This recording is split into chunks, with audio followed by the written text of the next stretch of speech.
Kesempatan yang baik pada hari ini tanggal 14 Februari 2017.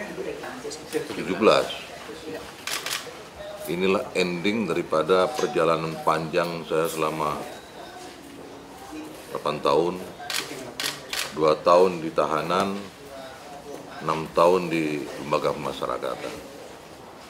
Pagi ini saya mendatangi Baris Krim Polri dalam rangka melaporkan. Saya melaporkan dan Pak Andi Samsudin juga melaporkan. Jadi masing-masing melaporkan apa yang kami rasakan ketika 8 tahun yang lalu. Apa yang saya laporkan adalah adanya persangkaan palsu yang sering media sebut rekayasa terhadap kasus saya, sehingga mengakibatkan saya terhukum. Itu melanggar pasal 318 KUHP, Yunto 417. 417 itu adalah masalah perbuatan penguasa pejabat yang ditunjuk dalam hal ini yang menghilangkan baju korban. Tapi di 417 itu tidak menyebut baju korban, menghilangkan, menghapus, apalah segala macam situ. Nah, itu saya laporkan juga pada hari ini. Tentunya nanti penyidik saya persilahkan, mau butuh saksi siapa kami siapkan, dan bagaimana nanti konstruksi hukumnya silahkan mereka. Tapi yang penting adalah saya minta laporan saya ini tidak seperti laporan saya pada waktu SMS di Polda itu. Minta segera ditindaklanjuti. Siapa pembuat rekayasa itu ya bertanggung jawab secara hukum. Pertanyaan saya untuk wartawan, tolong dijawab.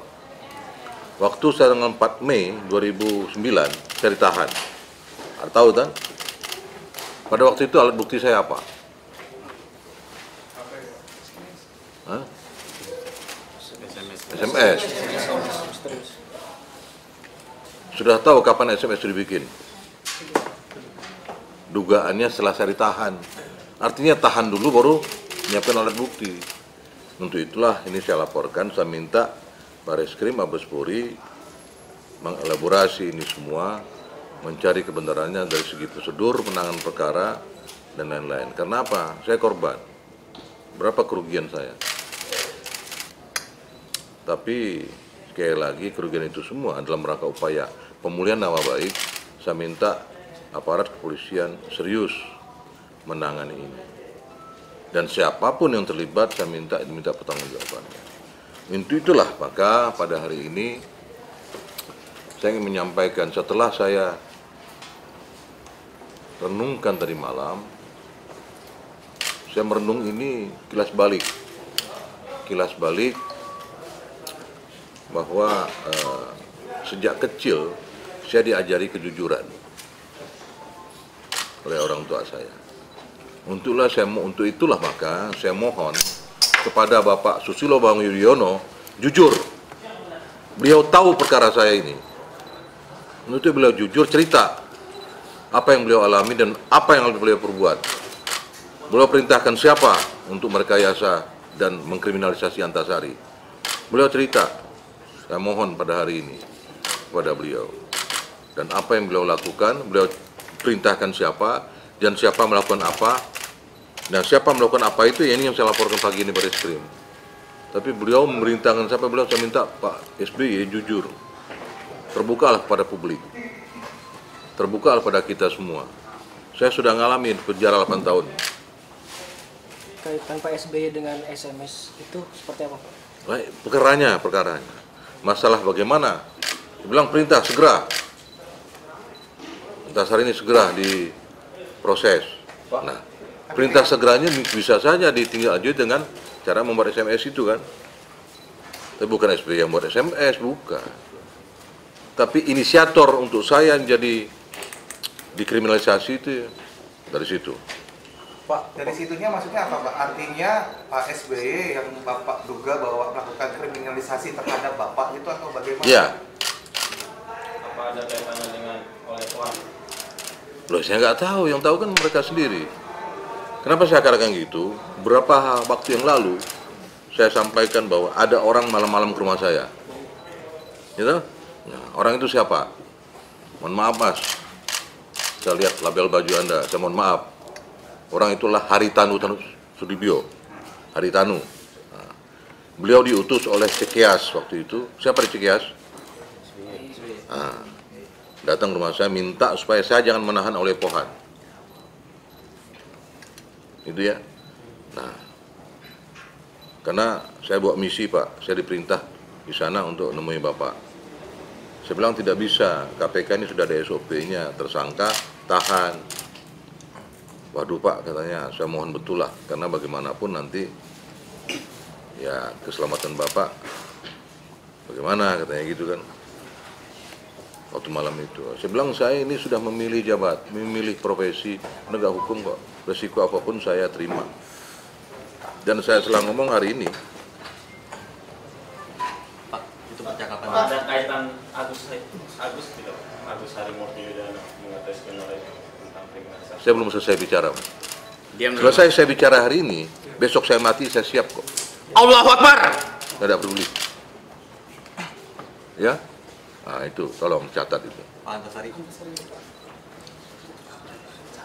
Untuk apa waktu itu yang dia menyuruh Haritanu, lengkapnya apa itu? Haritanu Sudibyo. Nah, itu. Datang ke rumah saya malam-malam sebagai ketua KPK. Nah, apakah masih bisa kita katakan bahwa tadi Anda sebut siapa tuh? Siapa? SBY tidak intervensi perkara. Ini bukti untuk tidak menahan oleh Pohan. Tapi saya tidak bisa. Terus katakan sama petinggi penegak hukum, Antasari liar, tidak bisa dikendalikan lagi. Proses. Inilah yang terjadi. Pak, untuk mendetailkan Pak, pertemuan Bapak dengan Pak Haritanu itu kapan atau bulan apa gitu? Itu sekitar, saya ditahan bulan apa? Mei ya? Bulan Mei. Sekitar Maret 2009. 2 bulan berarti Pak ya? Ya kurang lebih. Karena dekat sekali sih jarak pertemuan itu dengan saya penahanan. Pada waktu itu saya sedang pull data IT KPU. Saya pikir datang mau menjelaskan, mau menanya tentang IT KPU. Tiba-tiba saya bawa misi Pak. Misi apa? Saya bilang.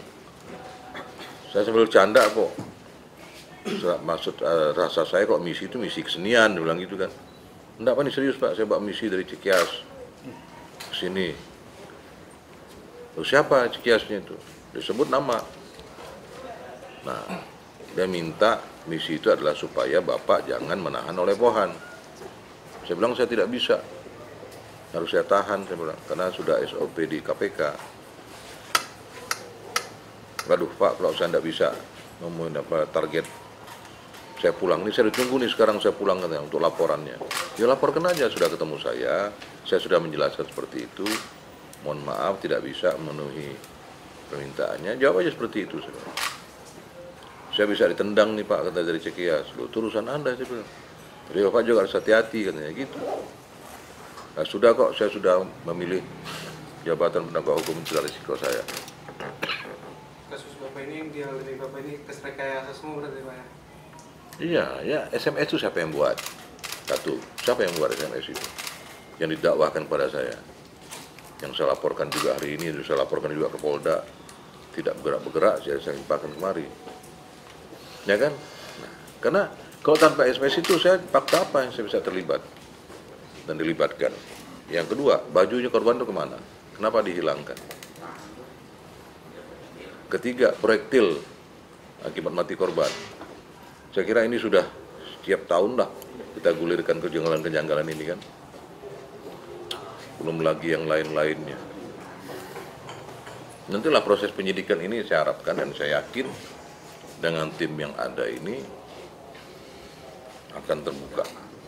Dan sekali lagi, siapapun dalam kapasitas apapun ya, dia terlibat, saya minta diproses.